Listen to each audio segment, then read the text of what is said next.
예, 수요 예배에 나온 성도님들을 환영합니다. 우리 앞뒤 좌우로 잘 오셨다는 의미로 반갑습니다. 이렇게 인사 나누겠습니다. 반갑습니다. 예, 반갑습니다. 예, 오늘은 교회 하나님의 영광이 가득한 성전이라는 제목으로 함께 말씀을 나누겠습니다. 지난 시간에 우리는 이 열왕기상 7장 말씀을 통해서 솔로몬이 자신의 궁을 건축을 하고 또 두롯 사람 히람을 통해서 성전 안에 여러 가지 기물들, 예를 들어서 야긴과 보아스라는 녹기둥과 또 노스로 만든 바다, 그리고 물두멍과 받침대 같은 것들을 만드는 것을 한번 살펴봤습니다. 오늘은 그 이후에 이제 열왕기상 8장을 볼 건데, 이 열왕기상 8장은 총 66절로서 그 분량이 매우 긴 관계로, 그래서 오늘은 먼저 열왕기상 8장이 내용이 어떻게 구성되어 있는지를 간략히 좀 살펴보도록 하겠습니다. 오늘 본문 8장은 크게 네 부분으로 나눌 수 있습니다. 먼저 1절부터 11절까지는 성전의 가장 안쪽, 그러니까 이 지성소에 제사장들이 언약궤를 가져와서 두 그룹들 사이에 두고 이후 하나님의 영광이 성전에 임하는 장면이라고 할 수 있습니다. 성전의 지성소에 언약궤를 둔다는 것은 이 성전 건축에 있어서 가장 중요한 일이면서 동시에 이 일의 마침표를 찍는, 한마디로 이 성전 건축의 활용 점정이라고 할 수가 있습니다. 제사장들이 언약궤를 두고 밖으로 나오자 이 여호와의 임재를 상징하는 구름과 또 여호와의 영광이 성전에 가득하게 됩니다. 이것은 성전 건축이 이제 정말로 끝이 났다는 것인데, 이걸 여러분의 이해를 좀 돕기 위해서 제가 비유를 하자면 이렇습니다. 어떤 건설사가 아파트를 분양을 했는데 몇 년에 걸쳐서 완공을 했습니다. 여러분, 근데 완공을 했다고 해서 이게 다 끝난 게 아니고 가장 중요한 게 남아있죠. 여러분, 그게 뭡니까? 이것은 사람들이 그 아파트에 입주를 하는 것입니다. 성전 건축이라는 것은 이 솔로몬이 어떤 건물을 만들고 각종 기구들을 배치했다고 해서 끝나는 게 아니라 하나님께서 거할 천소를 만들 것이기 때문에 하나님께서 그 성전에 임해야지만 그때서야 비로소 이 성전 건축이 끝난다는 것입니다. 솔로몬은 성전 건축이 끝난 후에 이 성전을 봉헌함에 대해서 감사하며 이스라엘 회중을 향해서 자신이 어떻게 이 성전을 건축하게 됐는지 그 배경에 대해서 설명을 하는데, 이게 12절부터 21절까지의 내용입니다. 이후 22절부터 54절까지는 솔로몬의 긴 기도가 나옵니다. 솔로몬은 여호와의 단 앞에 서서 이제 하늘을 우러러서 기도를 했는데, 그는 먼저 다윗과의 언약을 신실하게 지키신 하나님을 찬양하고 또 언약을 근거로 자신이 왕에 있을 때뿐만이 아니라 이제 후대에도 비록 이스라엘이 뭔가를 잘못해도 이 성전을 향해서 간구하면 그들을 용서해 줄 것을 구하고 무엇보다 다윗 왕조가 계속되기를 하나님께 간구했습니다. 이후 55절부터 마지막 66절까지는 솔로몬이 백성을 축복하며 또 주의 말씀을 지킬 것을 권면하고 왕과 많은 백성들이 희생 제물을 드리면서 이 낙성식을 행하는 것으로 8장은 마무리가 됩니다. 방금 전까지 8장 전체의 내용을 좀 간략히 살펴봤는데, 앞서도 말씀을 드렸지만 이 8장의 본문은 내용이 좀 많은 관계로 오늘은 본문 전체를 좀 살펴보는 대신에 우리가 방금 전에 읽은 이 본문 1절부터 11절까지를 중심으로 우리가 어떤 메시지를 얻을 수 있는지를 좀 알아보도록 하겠습니다. 열왕기상 8장 1절은 솔로몬이 언약궤를 가져오기 위해서 사람들을 소집하는 것으로서 시작이 됩니다. 본문 1절을 제가 읽겠습니다. 이에 솔로몬이 여호와의 언약궤를 다윗성 곧 시온에서 메어 올리고자 하여 이스라엘 장로와 모든 지파의 우두머리 곧 이스라엘 자손의 족장들을 예루살렘에 있는 자기에게로 소집하니, 솔로몬은 이스라엘의 장로와 모든 지파의 우두머리를 예루살렘에 소집했습니다. 여러분도 잘 아시겠지만 이 언약궤를 옮기는 것은 다른 사람은 안 되고 오직 레위 지파 사람들만이 할 수 있는 일이었습니다. 이것은 바꿔 말해서 이 언약궤를 옮기는 데 있어서 레위 지파 외의 사람들은 필요가 없음에도 불구하고 솔로몬은 굳이 모든 이스라엘의 장로와 족장들을 이 예루살렘에 불렀다는 것입니다. 여러분, 솔로몬은 왜 굳이 필요도 없는 사람들까지 이 일을 위해서 불렀던 걸까요? 우리가 금방 생각할 수 있는 것은 이것이 단지 어떤 종교적인 행사가 아니고 이스라엘 백성이라면 누구나 다 성전을 중심으로 살아야 하는데 솔로몬이 이 사실을 모두에게 일깨워주기 위해서 사람들을 불러 모았다. 이렇게 생각을 할 수가 있습니다. 여러분 참고로 이런 생각은 굉장히 타당하고 또 맞는 말인데 이것 외에도 우리가 좀 생각해 볼 부분이 있습니다. 여러분 솔로몬이 장로들과 족장을 불러 모은 것은 그가 이 언약궤를 옮기는 일에 있어서도 율법에 따라, 다른 말로 하나님께서 명한 모든 절차를 솔로몬이 빠짐없이 준행하겠다는 그 의지가 나타나는 일이라고 할 수 있습니다. 여러분 성전은 그 출애굽 시대 당시에 광야에서 만들어진 성막을 모델로 한 겁니다. 그러니까 솔로몬이 성전을 만들 때 그가 어떤 기준 없이 그냥 하나님을 찬양하겠다는 그 의도 하나만 가지고 이 성전 건축을 시작한 것이 아니라 하나님께서 명령하신 바에 따라 이것을 준행하여서 성전을 지었다는 말입니다. 오늘 본문 1절에 보면은 솔로몬은 언약궤를 시온에서 메어 올리고자 하였다라는 표현이 나옵니다. 여러분 이 표현이 의미하는 바가 뭘까요? 이것은 언약궤가 지성소에 들어와야지만 성전이 최종적으로 완성이 되는데, 그렇다면 성전을 만드는 것뿐만이 아니라 이 법궤의 운반에 있어서도 율법을 철저하게 지키겠다는 그 솔로몬의 의지가 여기에서 드러난다는 것입니다. 솔로몬은 아버지 다윗으로부터 아비나답의 아들 우사가 죽게 된 사건을 들었을 겁니다. 이 사건은 사무엘하 6장에 나오는데 다윗은 아비나답의 집에서 이 법궤를 예루살렘으로 옮기려고 했죠. 다윗은 하나님을 깊이 사랑하는 마음으로 또 선한 의도를 가지고 이 일을 행하려고 했는데 이것은 특별히 사무엘하 6장 5절을 보면 알 수가 있습니다. 사무엘하 6장 5절에 보면 이런 말씀이 나옵니다.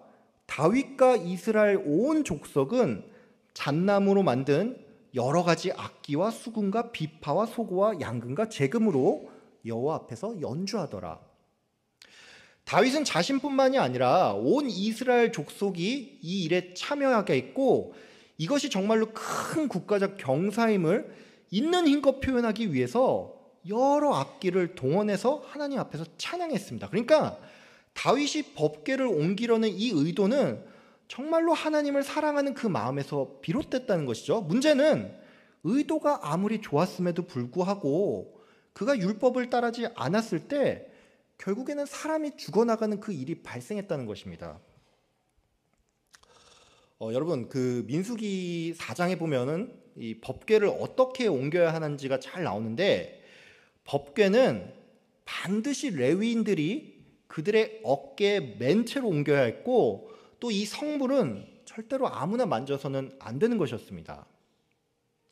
다윗은 분명히 이 내용을 모르지 않았을 겁니다. 문제는 그가 무슨 이유인지는 정확히 모르겠지만 언약궤를 빨리 옮기고 싶어서 그랬을 수도 있지만 그게 어떤 이유가 됐든지 간에 이스라엘의 왕인 그가 정작 하나님의 말씀을 지키지 않았다는 것입니다.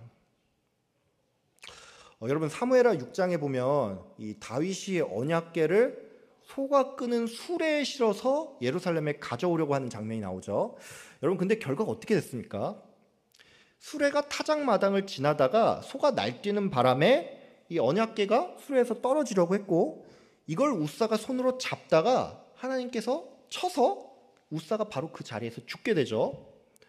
다윗은 이 일을 겪은 뒤에 여호와 하나님을 두려워했다라는 말이 나오는데 여러분 이 표현을 보면 알 수가 있지만 다윗은 하나님을 사랑하는 마음이 분명히 있었지만 율법을 지키는 일에 있어서 적어도 이 일에 있어서는 두려워하는 마음이 좀 부족했고 또 어느 정도는 분명히 경솔했다는 것입니다. 다윗은 이 일을 통해서 분명히 뭔가를 깨달았을 겁니다. 하나님을 사랑하는 의도로 언약궤를 옮기려고 했고, 우사 또한 땅에 언약궤가 떨어지지 않기 위해서 이것을 붙든 것이니 그 의도 자체는 나쁘지 않았겠지만, 그게 어찌 됐든지 간에 하나님의 명령과 법도를 어기면 안 된다는 것을 그는 깨달았다는 것이죠. 다윗은 분명히 이 사실을 솔로몬에게 전해줬고, 솔로몬은 아버지가 범한 잘못을 다시는 범하지 않기 위해서 내가 율법이 정한 절차에 따라 이 언약궤를 옮긴다는 것을 하나님 앞과 또 온 백성에게 알리기 위해서 사람들을 불러 모으고서는 이것을 행했다는 것입니다. 여러분, 오늘 이 솔로몬의 사례를 통해서 우리도 좀 한 가지 생각해 볼 주제가 있는데, 우리가 성도로서 뭔가 좋은 의도를 가지고 어떤 일을 행해도 이게 과연 성경의 뜻에 반하지는 않는지 항상 우리는 말씀으로 이것을 비춰보아야 한다는 것입니다. 우리가 종종 착각하는 게 있습니다. 그게 뭐냐면 경직된 율법주의를 경계하고 또 말씀을 가지고 함부로 타인을 정죄하면 안 된다, 뭐 이런 생각을 우리가 하는데, 이건 분명히 좋은 생각이죠. 근데 이게 조금 지나친 나머지 의도가 좋으면 다 좋다는 식으로 생각을 하고 말씀으로 검증하지 않은 채 무언가 일을 추진할 때도 있는데, 이게 자칫하면 굉장히 위험한 일이 될 수도 있다는 것입니다. 여러분, 호세아서 4장 6절에 보면은 내 백성이 지식이 없음으로 망하는도다라는 말씀이 나옵니다. 여러분, 이 말씀 잘 알고 있죠? 여러분, 그 구약의 선지서들을 읽다 보면은 이스라엘 백성이 산당에서 제사 드리는 것을 두고서는 선지자들이 강하게 비판하는 장면들이 나옵니다. 여러분, 혹시 이런 본문 읽을 때 이런 생각해 본 적 없습니까?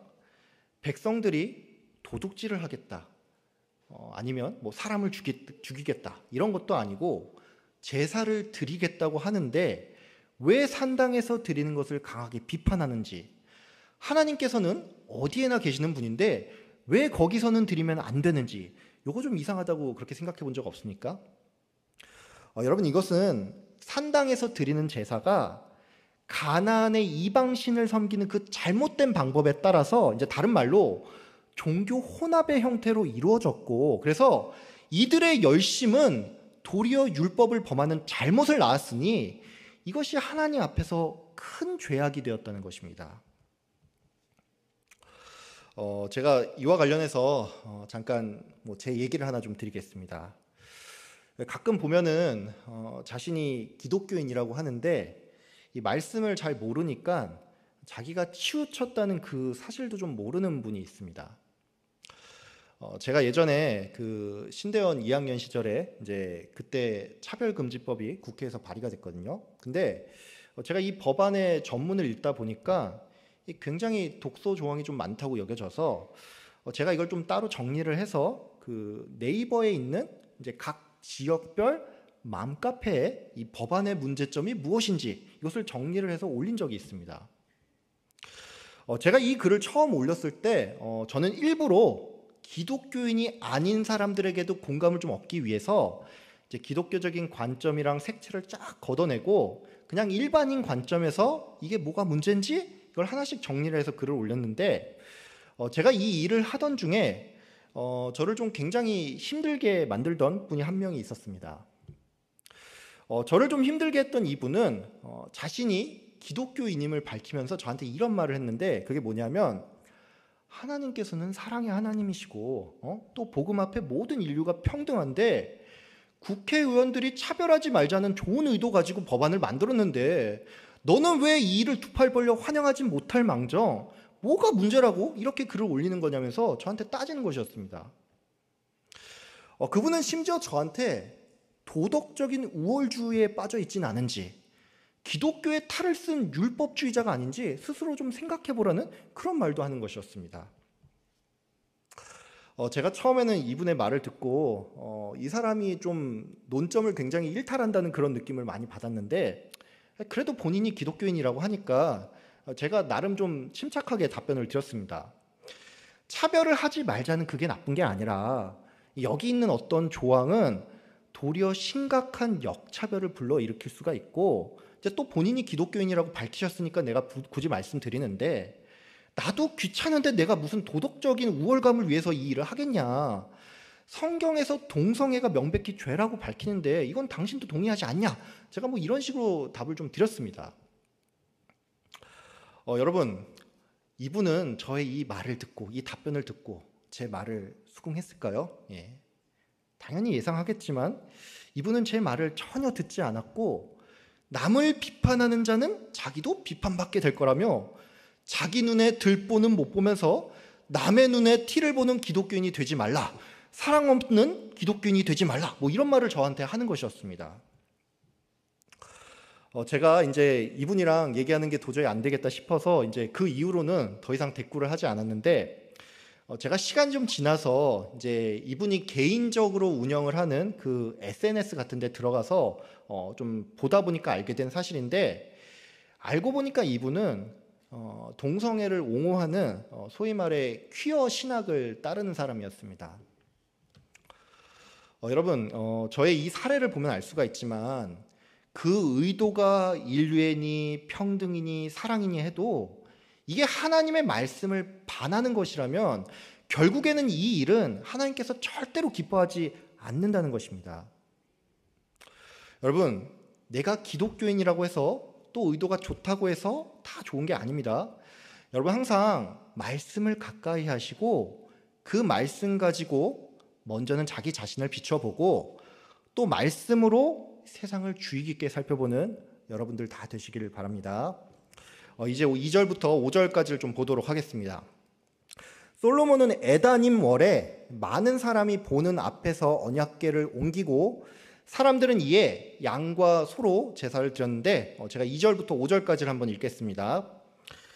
이스라엘 모든 사람이 다 에다님 월 곧 7째 달 절기에 솔로몬 왕에게 모이고 이스라엘 장로들이 다 이름에 제사장들이 궤를 매니라. 여호와의 궤와 회막과 성막 안의 모든 거룩한 기구들을 메고 올라가되 제사장과 레위 사람이 그것들을 메고 올라가매 솔로몬 왕과 그 앞에 모인 이스라엘 회중이 그와 함께 그 궤 앞에 있어 양과 소로 제사를 지냈으니 그 수가 많아 기록할 수도 없고 셀 수도 없었더라. 솔로몬은 에다님 월, 그러니까 유대 달력의 7째 달에 어떤 절기에 맞춰서 이 언약궤를 옮겼습니다. 이 에다님 월은 이제 우리가 잘 아는 이제 그레고리력 기준으로는 이제 10월 중순 이후를 가리키는데, 여러분은 이 부분을 보면서 뭐 아무래도 유대 달력을 잘 모르기도 하고 그래서 그냥 그런가 보다 하고 이 부분을 넘길 수 있는데, 사실 이 날짜와 관련된 부분은 우리가 조금 짚고 넘어갈 필요가 있습니다.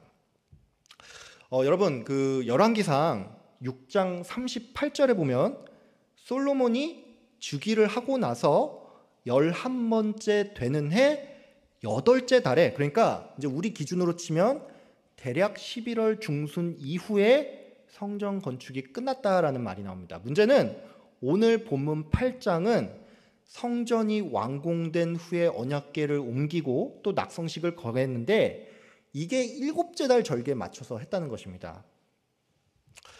여러분, 이게 무슨 말인지 잘 이해가 안 될 수가 있죠. 그래서 제가 다시 한 번 더 쉽게 설명을 하겠습니다. 열왕기상 6장에서는 성전이 11월쯤에 완공됐다고 말을 하고 있는데 8장에서는 성전이 완공된 후 언약궤를 옮겼는데 이게 10월이라고 하니까 뭔가 이게 앞뒤가 조금 안 맞는 것처럼 보일 수가 있다는 것입니다. 이 시기의 문제와 관련해서 이제 몇 가지 견해가 있는데, 제가 이 견해 중에서 가장 지지를 받는 두 가지를 소개하자면, 먼저는 성전 완공이 최종은 이 열왕기상 6장에 따라서 11월쯤에 끝난 게 맞는데, 이 언약궤를 옮기고 낙성식을 한 것은 그 한 달 전에 미리 했다는 것입니다. 쉽게 말해서 성전 건축이 정말로 다 끝난 건 아니지만 뭐 어쨌든 한 달 전도 대략적으로는 성전이 완공됐으니까 그냥 그런 걸로 여겨서 성전이 완공된 후 언약궤로 옮겼다, 뭐 이런 표현을 썼다는 것이죠. 또 다른 견해는 열왕기상 6장의 설명에 따라서 솔로몬이 즉위하고 11년 8째 달에 성전 건축을 끝내고 11개월이 지나서 그 다음에 일곱째 달 절기에 맞춰서 언약궤를 옮겼다는 것입니다. 제가 방금 언급드린 이 둘이 이제 가장 지지를 받는 두 견해인데, 오늘 이 시간에는 이게 어떤 게 맞다, 뭐 이걸 밝히는 게 중요한 게 아니고, 도리어 우리가 조금 눈여겨보아야 할 것은 이 언약궤를 옮기고 또 낙성식을 행하는 이것이 에다님 월의 절기에 맞춰서 했다는 것입니다. 여러분, 에다님 월에는 초막절이 있습니다.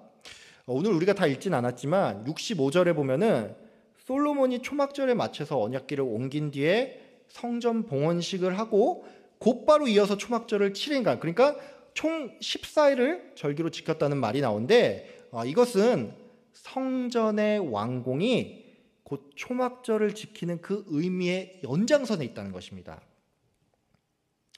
이스라엘 백성들은 초막절을 지키면서 그들을 인도하시며 또 안식을 허락한 이 하나님의 은혜를 기억했습니다. 언약궤를 성전의 지성소로 옮기는 것은 하나님께서 이스라엘 백성의 가장 중심에 임재한다는 것을 의미합니다. 즉 초막절에 맞춰서 언약궤를 옮기고 또 낙성식을 거행을 했다는 것은 하나님께서 우리와 함께하는 이것이야말로 이스라엘 백성에게 가장 큰 은혜이며 또 약속의 땅, 가나안 땅에서 누리는 진정한 안식이라는 것입니다.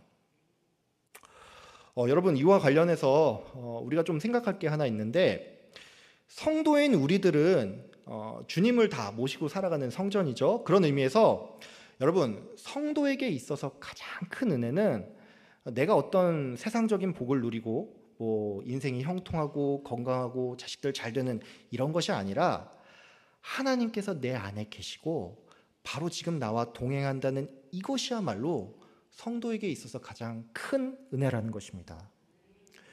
여러분, 우리의 인생 가운데 참 쉽지 않은 일들이 많죠. 내 육신이 연약하고 경제적으로나 뭐 또 관계적으로나 이런저런 어려움들이 많은데, 여러분 그럴 때마다 지금 내 인생의 한가운데 주님께서 계시고 또 그분이 나의 손을 잡고 동행함을 생각하면서 그 안에서 참된 안식의 은혜를 다 누리는 여러분 되시길 바랍니다. 이제 이후 본문을 좀 보도록 하겠습니다. 언약궤를 메고 온 제사장들은 이 언약궤를 지성소의 두 그룹들 사이 날개 아래에 배치를 했습니다. 열왕기서 저자는 8절에서 이 언약궤의 네 귀퉁이를 깨고 있는 채의 길이가 성소에서도 보일 정도로 길며 또 그 채가 오늘날까지 있다라는 말을 통해서 이 언약궤가 유다가 멸망되기 그 전까지 실제로 존재하는 것이었음을 밝혔습니다. 열왕기의 저자는 이어서 9절에서 이 언약궤 안에 모세가 호렙산에서 받은 10계명의 두 돌판 외에는 아무것도 없음을 밝혔는데, 이러한 9절의 표현은 사실 좀 다분히 의도가 있다고 할 수 있습니다. 여러분, 그 히브리서 9장 4절을 보면 언약궤 안에는 증거의 두 돌판 말고도 만나를 담은 금 항아리와 또 아론의 쌍난 지팡이가 있다는 것을 알 수가 있습니다. 여러분, 근데 이 열왕기 저자는 언약궤 안에서 이 나머지 둘은 제외를 하고 10계명의 두 돌판만이 있었음을 분명히 밝혔다는 것이죠. 이 언약궤 안에 왜 10계명의 두 돌판만이 있는지 이에 대해서는 이제 신학자들 간에도 이견이 좀 있습니다.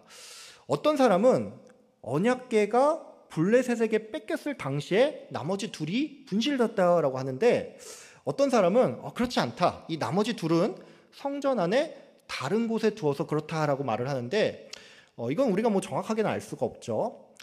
일부 성경학자들은 애초에 출애굽기를 보면은 이 언약궤 안에는 두 돌판 외에 그 어떤 언급도 없었기 때문에 애초에 법궤에는 돌판밖에 없었다라고 주장을 하기도 하는데, 뭐 그게 어떤 것이 됐든지 간에 정말로 중요한 것은 저자가 하나님의 말씀을 상징하는 두 돌판이야말로 언약궤의 가장 핵심이라는 것을 드러내고 싶었다는 것입니다.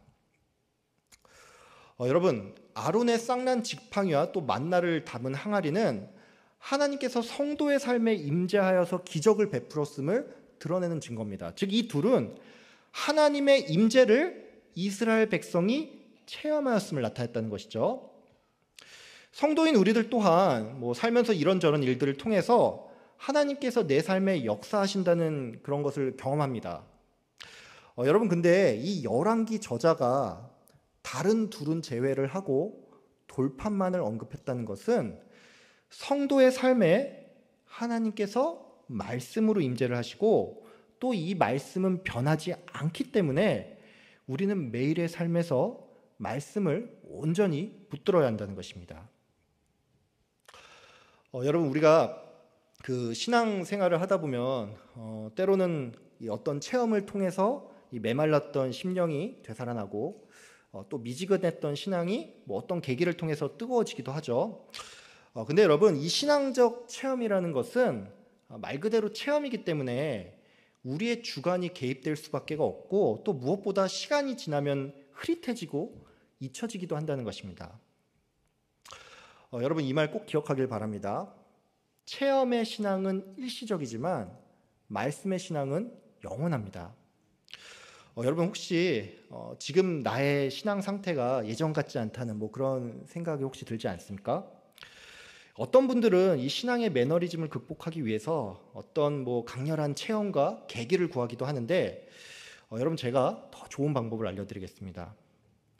여러분, 우리가 이 완성된 계시로서 성경을 다 가지고 있죠. 그러니까 여러분, 성경 말씀을 읽고 묵상하는 가운데 주님께서 나의 심령을 좀 일깨워 달라고 구하기를 바랍니다. 여러분, 그러면 이 말씀이 우리 안에서 살아서 역사하기 시작합니다. 성경 말씀은 시간이 아무리 지나도 그 내용이 변하지 않고 또 사라지지 않습니다. 체험의 신앙은 과거형이지만 말씀의 신앙은 내가 성경을 가까이 할 때 늘 현재 진행형이 됩니다. 여러분, 여러분의 신앙이 현재 진행형이 되기 위해서 말씀을 항상 가까이 하는 여러분 되길 바랍니다. 이제 마지막 10절과 11절을 보도록 하겠습니다. 제가 본문을 읽겠습니다. 제사장이 성소에서 나올 때 구름이 여호와의 성전에 가득하매 제사장이 그 구름으로 말미암아 능히 서서 섬기지 못하였으니 이는 여호와의 영광이 여호와의 성전에 가득함이었더라. 제사장들이 언약궤를 두고 밖으로 나오자 하나님의 임재를 상징하는 구름과 또 여호와의 영광이 성전에 가득했습니다. 이것은 출애굽기 40장에 성막이 다 완성됐을 때 나타났던 현상과 같은데 여러분, 이 여호와의 성전에 구름과 영광이 가득하다는 것은 하나님께서 그가 거하실 처소로서 이 성전의 완공을 최종 승인했다는 것입니다. 다른 말로 성전이 성전됨에 있어서 가장 중요한 것은 하나님의 임재이고 또 성전의 존재 목적은 바로 하나님의 영광을 위함이라는 것입니다. 이와 관련해서 제가 오늘 여러분께 좀 딱 한 가지만 좀 말씀드리고자 합니다. 여러분, 앞서도 설명을 드렸지만 성도는 한 사람 한 사람이 성전이죠. 또 우리가 잘 아는 것처럼 교회는 예수님을 머리로 하는 하나님의 성전인데 그래서 말씀을 드리는데 여러분, 성도로서 또 교회의 한 구성원으로서 하나님의 임재를 구하고 또 하나님의 영광을 위해서 늘 힘쓰시는 여러분이 되기를 바랍니다. 여러분, 우리가 자주 듣는 말인데 이 한국교회가 위기라는 그런 말이 있죠. 어떤 분들은 한국교회가 생명력을 잃었다, 이제 더 이상 소망이 없다, 이런 말을 하기도 하는데 여러분도 아시겠지만 이런 말들은 물론 코로나를 기점으로 해서 더 자주 들리는 게 사실인데 이런 말은 최근 들어서 나온 말이 아닙니다.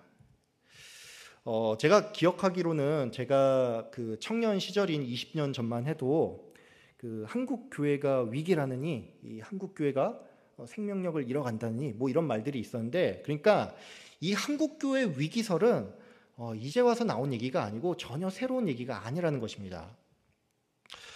많은 사람들은 한국 교회의 위기가 결국은 교회가 교회답지 못해서, 다른 말로 세상과 구별되지 못해서 이 위기가 왔다라고 말합니다. 여러분, 저는 개인적으로 이 말을 좀 동의를 하는데 문제는 이렇게 주장하는 많은 분들이 교회가 교회답지 못한 가장 큰 이유로서 윤리와 도덕을 자꾸 얘기한다는 것입니다. 여러분, 물론 교회가 세상이 볼 때 도덕적이고 윤리적일 필요는 분명히 있겠죠. 근데 여러분, 이 윤리와 도덕이 중요하기는 하지만 이 둘은 결코 교회의 정체성을 규정하는 것도 아니고 교회가 세상과 구분되는 가장 큰 특징도 아니라는 것입니다. 여러분도 느끼겠지만 사실 이 세상의 많은 사람들은 그게 어떤 종교든지 간에 그 종교의 교리 자체는 별 관심이 없습니다.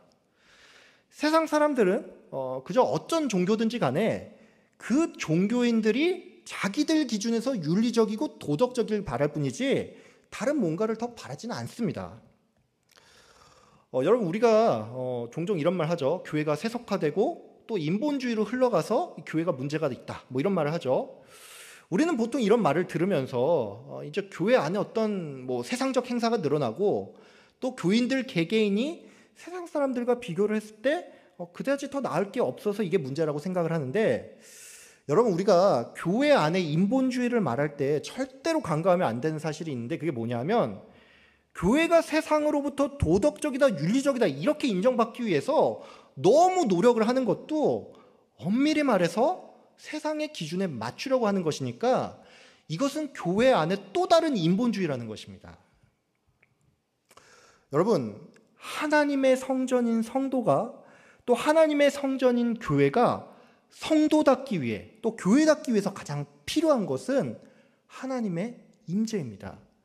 즉, 교회가 위기를 극복하고 또 생명력을 잃지 않기 위해서는 주님의 임재를 늘 구하며 교회가 하고자 하는 모든 일들이 정말로 하나님의 영광을 위한 것일지를 우리가 생각해야 한다는 것입니다. 제가 방금 전에 교회는 하나님의 임재를 구하고 또 하나님의 영광을 위해서 힘써야 한다라고 말했죠. 여러분, 그러면 우리는 이것을 과연 어떻게 할 수 있을까요? 먼저 여러분, 하나님의 임재가 가득하다라는 것은 뭐 이 시대 교회에 뭐 눈에 보이는 구름이 막 떠다니지 않죠. 그렇기 때문에 이 신약 시대는 하나님과 예수님의 영인 성령께서 각 성도와 교회에 가득해야 한다는 것이기 때문에 우리는 먼저 성령 충만을 구해야 합니다.